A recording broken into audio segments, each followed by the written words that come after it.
సవిస్తరంగా నాకు ఉన్న అవగాహన మేరకు వివరంగా సమాధానం ఇచ్చారు. వారికి పూర్తి స్థాయిలో విచారణకు సహకరించాను. అదేవిధంగా వారు మళ్ళీ ఎన్నిసార్లు పిలిచినా తిరిగి వస్తానని కూడా చెప్పాను. అదే మాదిరిగా కేసు ఏదైతే పెట్టారో ఒక విషయమే లేదు.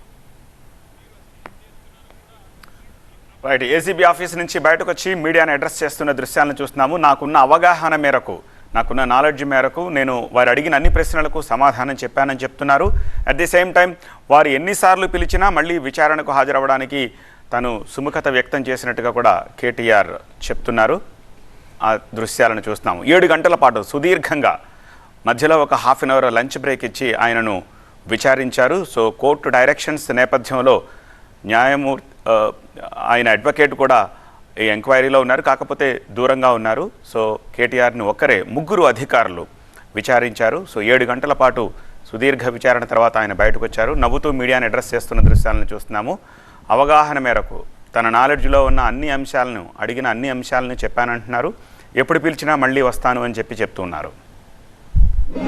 వాళ్ళు పాపం రేవంత్ రెడ్డి రాసిన 4-5 ప్రశ్నలు పట్టుకొని ఆ 4-5 ప్రశ్నలే 40 రకాలుగా అడిగారు. కొత్తది అడిగింది ఏమీ లేదు, కొత్తది ఒకటి కూడా లేదు. ఇందులో నేను అడిగింది ఒకటే, వాళ్ళు పైసలు ఇక్కడికి వెళ్ళి పంపించినామని చెప్తున్నా, అక్కడ పైసలు ఉన్నాయని వాళ్ళు చెప్తుండ్రు.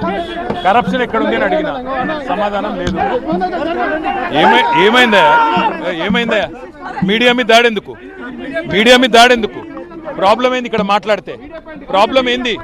ప్రాబ్లం ఏడుంది? మీడియా పాయింట్ ఏడుంది? ఎక్కడుంది? ఇక్కడ మాట్లాడితే ఏమి వచ్చింది? నీకు ఏమి ఇబ్బంది అయింది? ఏం ట్రాఫిక్ అలో చేయాలా? ఇక్కడ అన్ని బ్యారికేడ్స్ పెట్టి ఎందుకు ఇంత భయం ఎందుకు మాట్లాడితే మీడియాతో? మరి భయం కాకపోతే ఏందండి? అదే మీ డ్యూటీ మీరు చేస్తున్నారు, సరే వాళ్ళ డ్యూటీ ఏదో వాళ్ళు చేస్తున్నారంట. మళ్ళీ మాట్లాడదాం. Thank you. జై తెలంగాణ.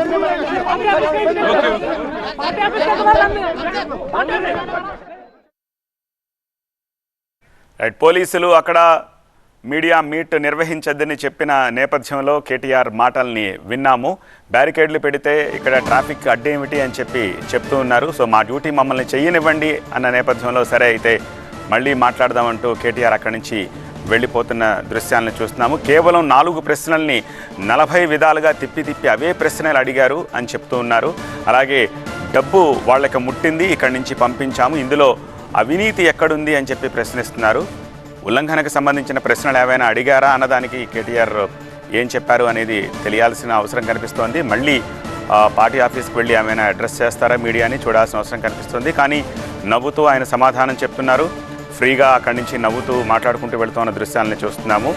సో ఎన్నిసార్లు రమ్మన్నా విచారణకు సహకరిస్తామని ఏసీబీ అధికారులకి చెప్పినట్టుగా తెలుస్తోంది. ఒక half an hour lunch break ఇచ్చి 7 గంటల పాటు సుదీర్ఘంగా కేటీఆర్ని ఈ ఉదయం నుంచి 3 అధికారుల బృందం అడిగింది.